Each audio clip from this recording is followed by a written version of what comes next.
మహాభారతము, అరణ్య పర్వము, చతుర్థశ్వాసము. జనమేజయుడు సర్పయాగం చేశాడు. ఆ సమయంలో వేదవ్యాసుని శిష్యుడైన వైశంపాయనుడు మహాభారత కథను జనమేజయ మహారాజుకు వినిపించాడు. రోమహర్షుని కుమారుడైన ఉగ్రసేవనుడు అనగా సూతి ఆ మహాభారత కథను శ్రవణం చేశాడు. తను విన్న మహాభారత కథను శౌనక మహర్షి సత్రయాగం చేసిన సందర్భంలో శౌనకాది మహామునులకు చెప్పాడు. ఆ ప్రకారంగా మహాభారత కథను నైమిషారణ్యంలో శౌనక మహర్షి ఆశ్రమంలో రోమహర్షుని కుమారుడైన ఉగ్రశ్రవణుడు సూతి అనే పౌరాణికుడు శౌనకాది మహామునులకు ఇలా చెప్పసాగాడు. శరత్కాలంలో దక్షిణ దిశగా అగస్త్య నక్షత్రం కనిపించింది. ఆ శరదృతువులో పాండవులు సరస్వతీ నదిలో స్నానాలు చేస్తూ కొన్నాళ్ళు గడిపారు.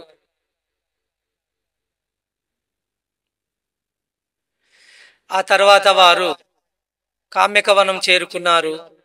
పాండవులు కామ్యకవనంలో ఉండగా శ్రీకృష్ణుడు సత్యభామతో సహా వారిని చూడడానికి వచ్చాడు. ఆ సమయంలోనే చిరంజీవి అయిన మార్కండేయ మహర్షి కూడా వారిని చూడటానికి వస్తున్నట్టు వర్తమానం వచ్చింది. ధర్మరాజు శ్రీకృష్ణుని సాదరంగా ఆహ్వానించి ఆర్ఘ్యపాద్యాదులతో సత్కరించాడు. శ్రీకృష్ణుడు ధర్మజుని చూచి, ధర్మజ, కౌరవులు నిన్ను, నీ సోదరులను, భార్యను ఎన్నో బాధలకు గురి చేశారు. కానీ ధర్మం నీ పక్షాన ఉన్నది. మీకు విజయం తథ్యం. అందక వృష్టి, భోజ, కుకుర మొదలగు బాపతులు అందరూ నీకు అండగా ఉన్నారు. ఈ సామ్రాజ్య లక్ష్మికి నీవే నాదుడవు, చింతింపకుము అని అనునయ వాక్యాలు పలికాడు. దానికి ధర్మరాజు, దేవ, చాలా మట్టుకు అరణ్యవాసం పూర్తి అయింది. ఇంకా కొద్ది కాలం మాత్రమే మిగిలి ఉంది. అటు పిమ్మట అజ్ఞాతవాసం కూడా పూర్తి చేసి ధర్మం తప్పకుండా మా రాజ్యాన్ని మేము జయిస్తాము. దీనికంతకు నీ దయ ఉంటే చాలు. భారం అంతా నీ మీదనే మోపుతున్నాము అని అన్నాడు ధర్మజుడు. శ్రీకృష్ణుడు అక్కడే ఉన్న ద్రౌపదిని చూచి, అమ్మా ద్రౌపది, నీ కుమారులు యాదవ రాజకుమారులతో కలిసి సంతోషంగా ఉన్నారు. అస్త్రశస్త్ర విద్యలను అభ్యసిస్తున్నారు. నా చెల్లెలు సుభద్ర తన కుమారుడి కంటే నీ కుమారుల మీద ఎక్కువ శ్రద్ధ చూపుతూ ఉంది. వారిని గురించి నీవు చింతింపవలదు అని ఓదార్చాడు. ఇంతలో మార్కండేయ మహర్షి అక్కడకు వచ్చాడు. శ్రీకృష్ణుడు, పాండవులు ఆ మహర్షికి ఎదురు వెళ్ళి సాదరంగా ఆహ్వానించారు. ఆర్ఘ్యపాద్యాదులతో సత్కరించారు. ధర్మరాజు మార్కండేయ మహర్షిని చూసి, ఓ మహర్షి, మేము ఎన్నడూ ధర్మం తప్పి చరించలేదు. కానీ మేము ఈ విధంగా బాధలు అనుభవిస్తున్నాము. దాత్తరాష్ట్రులు, అధర్మవర్తనులు ఎల్లప్పుడూ పాపకార్యాలు చేస్తూ కూడా సకల సౌఖ్యాలు అనుభవిస్తున్నారు. ఈ విపరీత పరిస్థితికి కారణం ఏమిటి? మనుషులు తాము చేసిన కర్మలకు ఫలాన్ని ఇక్కడే అనుభవిస్తారా, లేక మరణించిన తర్వాత పరలోకంలో అనుభవిస్తారా, లేక ఈ లోకంలోనూ పరలోకంలోనూ కూడా అనుభవిస్తారా? ఈ విశ్వకర్త అయిన ఈశ్వరుని చూడని వాడు కర్మఫలము అనుభవింపడా? ఈ దేహంతోనే చేసిన కర్మలు కూడా వెడలిపోతాయా? ఈ విషయాలు అన్ని నాకు తెలియచెప్పమని కోరుతున్నాను అని ధర్మరాజు మార్కండేయ మహర్షిని కోరాడు. అప్పుడు మార్కండేయ మహర్షి ఈ విధంగా సమాధానం చెప్పాడు. ధర్మజ, తొల్లి విధాత ప్రథమ కల్పంలో అత్యంత నిర్మలమైన పుణ్యప్రదమైన శరీరాలను సృష్టించాడు. ఆ ప్రకారం పుట్టిన మనుషులు మహాసత్వ సంపన్నులు, సత్యమును పలికేవారు, సత్యమునే వ్రతముగా చేసుకున్నారు, జ్ఞాన సముపార్జన చేశారు, స్వేచ్ఛగా జీవించారు, దేవతల మార్గాలలో పయనించారు, అధిక శ్రమ లేకుండానే ఎక్కువ ఫలితాలను పొందారు. ధర్మం తప్పకుండా చరించేవారు. వారికి మచ్చరం లాంటి దుర్గుణాలు లేవు. అధిక సంతానములైన ఎన్నో వేల సంవత్సరాలు జీవించారు. కానీ కాలం గడిచే కొద్దీ మానవులలో కామ, క్రోధము, మోహము, లోభము మదము మత్సర్యము అనే దుర్గుణాలు ప్రవేశించాయి. మాయలో పడిపోయారు. అందుకని దేవతలు వారిని వదిలివేశారు. మానవులలో బలం క్షీణించింది. ఆయుష్ తగ్గిపోయింది. సిరి సంపదలు తొలగిపోయాయి. దరిద్రులు అయ్యారు. చేసిన కార్యములకు సత్ఫలితాలు రావడం తగ్గిపోయాయి. అన్ని రకాల రోగాలు చుట్టుముట్టాయి. మానవులకు దేవుని మీద నమ్మకం సన్నగిల్లి నాస్తికులు అయ్యారు. ఒకరంటే ఒకరికి పడటం లేదు. పాపాలు చేస్తున్నారు. నరకానికి పోతున్నారు. మరల జంతువులుగా జన్మలెత్తుతున్నారు. ఈ సంసార చక్రంలో తిరుగుతూ జనన మరణములతో సతమతమవుతున్నారు. ఈ విధంగా మానవులు పుణ్యములు పాపములు చేస్తూ ఉన్నందువలన మరణించినప్పుడు ఆ పుణ్యపాపములు వారిని విడవకుండా వెంటనే వెళుతున్నాయి. వారు తమ సహజ గుణమైన సుఖాన్ని మరిచిపోయి దుఃఖమును దైన్యమును అయిన జీవితమును గడుపుతున్నారు. ఆ పుణ్యపాపములు అనుభవించుటకు మరలా దేహదారులవుతున్నారు. ధర్మజ, మనుష్యులకు వారు చేసిన పుణ్యపాపములు అనుభవింపక తప్పదు. ఈ శరీరం మరణించిన వారు చేసిన కర్మలు నశించవు. కొంతమంది వారు చేసిన పుణ్యకార్యములకు ఈ జన్మలోనే సుఖాలు అనుభవిస్తారు. కొందరు పరలోకంలో సుఖం అనుభవిస్తారు. కొంతమంది ఈ లోకంలోనే పరలోకంలోనూ సుఖం అనుభవిస్తారు. కొంతమందికి ఈ లోకంలో కానీ పరలోకంలో కానీ సుఖం దక్కదు. అది వారు చేసుకున్న కర్మలను బట్టి ఉంటుంది. కొంతమంది ఎక్కువ ధనం సంపాదిస్తారు కానీ పుణ్యకార్యాలు చేయరు. ఎల్లప్పుడూ ఇంద్రియ వాంఛలతోనూ కోరికలను తీర్చుకోవడంలోనూ కాలం గడుపుతారు. పుణ్యం చేయరు. లోభము మోహములతో సతమతమవుతూ ఉంటారు. వారికి ఇంద్రియ సుఖాలే ఎల్లప్పుడూ కళ్ళకు కనబడుతుంటాయి. వాటి కోసమే జీవిస్తూ ఉంటారు. ధర్మజ, నిరంతరం పుణ్యకార్యాలు చేయడం, వేదాధ్యయనం చేయడం, తీర్థయాత్రలు చేయడం మొదలైన పుణ్యకార్యాలు చేయడం వల్ల ఇహలోకంలో కొన్ని కష్టాలు పడ్డా పరలోకంలో సుఖం లభిస్తుంది. ఎల్లప్పుడూ ధర్మాన్ని ఆచరిస్తూ, ధర్మం తప్పకుండా ఆచరిస్తూ, ధర్మంగా ధనం సంపాదిస్తూ, ధర్మం ప్రకారం పెళ్లి చేసుకొని సంతానం పొంది పుణ్యకార్యాలు చేసిన వారు ఈ లోకంలోనూ పరలోకంలోనూ సుఖాలు అనుభవిస్తారు. ఎల్లప్పుడూ అబద్ధాలు చెబుతూ ఇంద్రియలోలురై శుచి శుభ్రత లేకుండా నాస్తికులై తప్పుడు పనులు చేస్తూ జీవిస్తూ గడిపేవాళ్ళు ఈ లోకంలోనూ పరలోకంలోనూ ఎప్పుడు దుఃఖం అనుభవిస్తారు.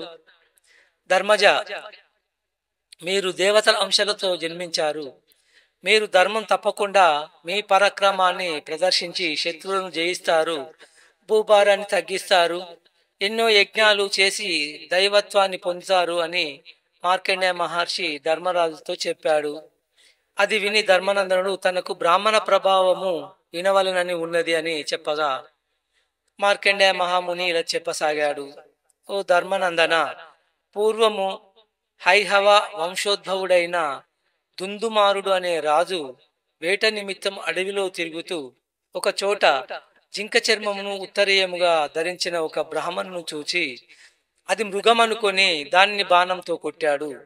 దగ్గరకు పోయి తాను చంపినది ఒక బ్రాహ్మణుడిని అని తెలిసి చాలా దుఃఖించాడు.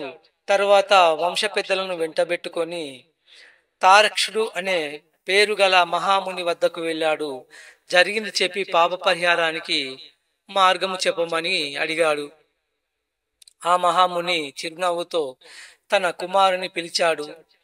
ఇతడేనా మీ రాజకుమారుడు చంపిన బ్రాహ్మణ కుమారుడు అని అడిగాడు. హైహవులు ఆశ్చర్యపోయారు. మహాత్మా, ఈ ముని కుమారుడు మా రాజకుమారుని చేతిలో చనిపోయాడు, మరల బతికాడు. దీనికి కారణం వివరించండి అని అడిగాడు. మేము కొన్ని నియమాలు పాటిస్తాము. దేనిని ఆలస్యం చేయము. ఆహారము నియమంగా తీసుకుంటాము. నిత్యకర్మలు పాటిస్తాము. అతిథులను సత్కరిస్తాము. ఎప్పుడు సత్యమునే పలుకుతాము. బ్రహ్మచర్యాన్ని పాటిస్తాము. శాంతిగా ఉంటాము.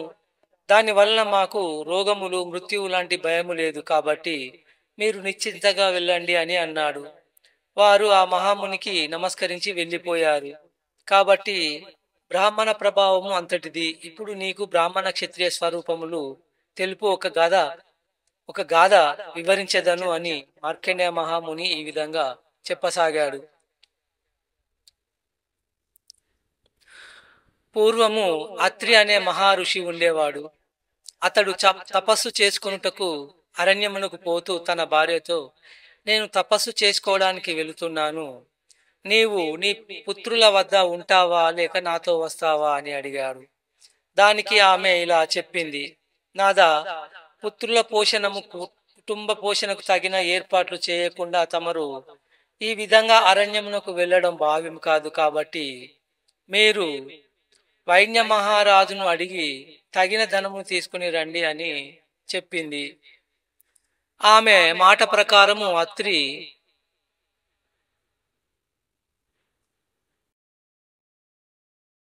వైన్య మహారాజు దగ్గరకు వెళ్ళాడు. ఆ సమయంలో ఆ మహారాజు అశ్వమేధ యాగం చేసి బ్రాహ్మణులకు దాన ధర్మాలు చేస్తూ ఉన్నాడు.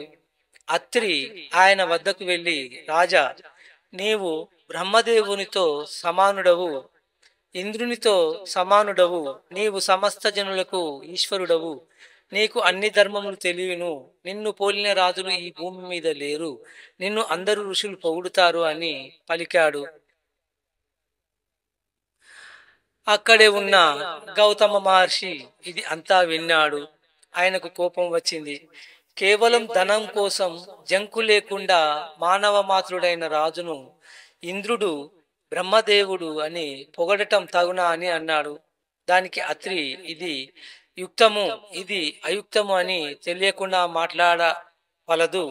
నిర్మలుడై, నీతివంతుడై, పరాక్రమవంతుడై సమస్త లోకాలను పరిపాలించే రాజే ధర్మముల కంతటికి మూలము. అతని గొప్పతనాన్ని ప్రశంసించడం నాకు తగదా అని బదులు చెప్పాడు. దానికి గౌతముడు, నీకు వయసు వచ్చి కేశములు తెల్లబడినంత మాత్రమున నీకు జ్ఞానం వస్తుందా? సభలలో జ్ఞానవృద్ధుల మాటలకు మాత్రమే విలువ కలదు అని బదులు చెప్పాడు. ఈ మాదిరి అత్రి గౌతముడు వాదులాడుకుంటున్నారు. ఇది అంతా కశ్యపుడు అనే మహాముని విన్నాడు. అయ్యా, ఈ వివాదము మన వలన తేలదు, సనత్ కుమారుడు అనే మహాముని అడుగుదాము అని అన్నాడు. తరువాత అందరూ సనత్ కుమారుని వద్దకు వెళ్ళిపోయారు. అత్రి గౌతముల వివాదమును వివరించారు. అప్పుడు సనత్ కుమారుడు ఈ విధంగా చెప్పాడు. అత్రి నిజమే చెప్పాడు. అతని వాక్యములు ధర్మయుక్తములు. ఈ భూమి సమస్తమును తన భుజస్కంధముల మీద మోసే సుక్షత్రియుడు అందరినీ కాపాడే ప్రభు కావున శత్రువులను సంహరించి ప్రజలను కాపాడే రాజే ఈశ్వరుడు బ్రహ్మ. రాజు జనులకందరికీ పూజ్యుడు. అతని శాసనం ప్రకారము మంచివారు మునులు తమ తమ విధులు సక్రమంగా నెరవేరుస్తారు. ఎవరు అతని ఆజ్ఞ మీరరు. రాజే విరాటు సామ్రాటు, అతనే అదృష్టాన్ని జయించిన వాడు, సత్యసంధుడు, ప్రజలను సక్రమంగా పాలించేవాడు, ధర్మబుద్ధి కలవాడు. ఈ గుణములతో కూడిన నామములతో రాజును వేదాలలో వర్ణించారు. పూర్వము అధర్మమునకు భయపడి బ్రాహ్మణులు తమ తమ తేజస్సును రాజులయందు నిక్షేపించారు. నాటి నుండి బ్రాహ్మంబు వలన క్షాత్రము ప్రవర్తిస్తూ ఉంది. కాబట్టి బ్రాహ్మము క్షాత్రము ఒకదాన్ని ఒకటి ఆశ్రయించుకొని ఉన్నాయి. అవి విడివిడిగా మనలేవు. సూర్యుడు చీకటిని పటాపంచలు చేయునట్లుగా క్షత్రియుడు బ్రాహ్మణ సేవనమును వలన తేజోమంతుడై అధర్మాన్ని అణచి ధర్మాన్ని నిలుపుతాడు. ఆ కారణం చేత క్షత్రియుడు అధికుడు అని చెప్పవచ్చును అని సనత్ కుమారుడు చెప్పాడు. అప్పుడు వైన్య మహారాజు అత్రికి కావలసినంత ధనము ఇచ్చాడు అని మార్కండేయుడు చెప్పాడు. ఓ ధర్మజ, ఇప్పుడు నీకు సరస్వతి గీత అనే కథను చెప్తాను వినుము అని మార్కండేయుడు చెప్పసాగాడు. పూర్వము తార్క్షుడు అనే మహాముని సరస్వతీదేవిని ఆరాధించాడు. ఆ దేవి అతనికి ప్రత్యక్షం అయ్యింది. అమ్మా, నీవు నా ప్రశ్నకు సమాధానాలు చెప్పు. మానవుడు ఆచరించవలసిన ధర్మములు ఏవి? మానవుడు ఏ విధంగా పరమ పుణ్యాత్ముడై పుణ్యలోకాలకు పోతాడు అని అడిగాడు. దానికి సరస్వతీదేవి ఈ విధంగా చెప్పింది. 4 వేదములు చదివిన బ్రాహ్మణుడు ఎన్నో యజ్ఞయాగములు చేసి పుణ్యములు సంపాదించి స్వర్గానికి వెళ్తాడు. మంచి పాలు ఇచ్చే ఆవులను దానం చేసిన బ్రాహ్మణుడు కూడా స్వర్గానికి వెళ్తాడు. ఆవు శరీరం మీద ఎన్ని రోమములు ఉండునో అని సంవత్సరములు అతను స్వర్గలోకంలో ఉంటాడు. మంచి కోడె ఎద్దును దానం చేసిన వాడు 10 ఆవులు దానం చేసిన పుణ్యం సంపాదిస్తాడు. వస్త్రదానం చేసిన వాడు చంద్రలోకానికి పోతాడు. బంగారము దానము ఇచ్చిన వాడు స్వర్గంలోకం చేరుతారు. 7 సంవత్సరాలు అగ్నిదేవుని నేతితో ప్రీతిగా హోమం చేసిన వాడు తన 14 తరముల పితృదేవులను తీసుకొని స్వర్గానికి వెళ్తాడు.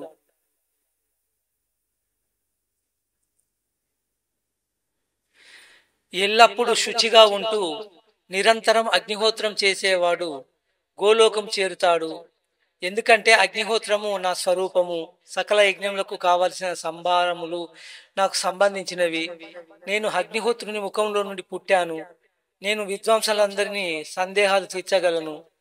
ఎల్లప్పుడూ వేదములు చదువుతూ దాన ధర్మములు చేయు తపోధనులు శోకము అనేది తెలియకుండా ఎక్కడ నివసిస్తారో అక్కడే నేను నివసిస్తాను. యజ్ఞయాగాదులు చేసిన పుణ్యాత్ములు మరణానంతరము నా లోకానికి చేరగలరు అని సరస్వతి పలికింది అని మార్కండేయ మహాముని ధర్మరాజుకు చెప్పాడు. మహాత్మా వైవస్వత మనువు ఏ విధంగా ప్రభావ సంపన్నుడయ్యాడు వివరించండి అని ధర్మజుడు అడిగాడు. ధర్మజ, చాక్షుష మన్వంతరములో వైవస్వతుడు బద్రికాశ్రమంలో 10,000 సంవత్సరములు తపస్సు చేశాడు. ఒకరోజు వైవస్వతుడు ఒక జలాశయంలో స్నానం చేసి ఒడ్డున ఉండగా ఒక చేప ఒడ్డు దగ్గరగా వచ్చి, అయ్యా, ఈ జలాశయంలో నాకన్నా బలవంతములైన జలచరములు ఉన్నవి, నన్ను వేరే చోటికి తీసుకొని పో, నీకు నేను ఉపకారం చేస్తాను అని అడిగింది. అప్పుడు వైవస్వతుడు ఆ చేపను తీసుకొని పోయి ఒక బావిలో విడిచిపెట్టాడు. ఆ చేప పెద్దది అయింది. అయ్యా, నాకు ఈ బావి చాలడం లేదు, వేరే చోటికి తీసుకొని పో అని అడిగింది. అలాగే అని వైవస్వతుడు ఆ చేపను మరొక పెద్ద బావిలో విడిచిపెట్టాడు. కొన్నాళ్లకు ఆ బావి కూడా చాలలేదు.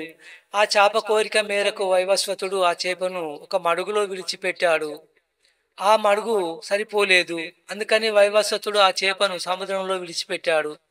అప్పుడు ఆ చేప వైవస్వతును చూసి, అయ్యా, ప్రళయం రాబోచున్నది, అన్ని సముద్రములు కలిసిపోతాయి, దీనినే మన్వంతర సంధి అంటారు. నీవు ఒక ఓడను నిర్మించు, అందులో అన్ని రకములైన ధాన్యములు, ఔషధ గుణములు నింపుము. నీవు సప్త ఋషులతో కలిసి ఆ ఓడను ఎక్కి నన్ను తలుచుకో, నేను నీకు మేలు చేస్తాను అని చెప్పింది. వైవస్వతుడు అలాగే ఒక ఓడను నిర్మించి దాన్ని ధాన్యములతో విత్తనాలతో నింపాడు. సప్త ఋషులతో సముద్రాన్ని చేరాడు. ఆ చేపను మనసులో తలిచాడు. ఇంతలో ఆ చేప వచ్చింది. ఆ చేపకు తల మీద పెద్ద కొమ్ము ఉంది. ఆ ఓడ తాటిని తన కొమ్ముకు తగిలించుకొని ఆ ఓడను సముద్రం మధ్యకు తీసుకుని వెళ్ళింది. ఇంతలో సముద్రాలన్నీ ఏకమయ్యాయి. భూమి అంతా జలమయమైంది. ఆ చేప అనేక వేల సంవత్సరములు ఆ ఓడను లాగుతూ ఉంది. ప్రళయం అంతరించింది. ఆ చేప వైవస్వతుని సప్త ఋషులను చూసి, మహాత్ములారా, ఈ ప్రళయ కాలంలో మిమ్మల్ని నేను కాపాడాను. నేనే ఈ సృష్టికి కర్తను, పాలించువాడను. మత్స్య రూపంలో మేము కాపాడాను. ఈ వైవస్వతుడు మరలా సృష్టి కొనసాగించగలడు అని చెప్పాడు. తరువాత వైవస్వతుడు గొప్ప తపస్సు చేసి సకల చరాచర జీవకోటిని సృష్టించాడు అని మార్కండేయుడు ధర్మరాజుతో వైవస్వతుని గూర్చి చెప్పాడు.